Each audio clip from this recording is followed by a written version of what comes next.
Mangoes. I'm going to talk to you about this fruit, which is found in abundance in summer in our country. Mangoes are called as the king of fruits, and we have different varieties of them, out of which Alfonso is supposed to be the king of mangoes. This fruit is very rich in fiber, vitamin A and C.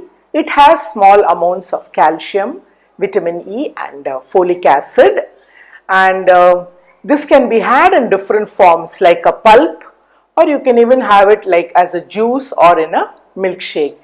This vitamin A, which is present in mango in a large amount, is present in the form of the yellow beta carotene. This is converted into vitamin A in the body and very healthy for our eyes and skin.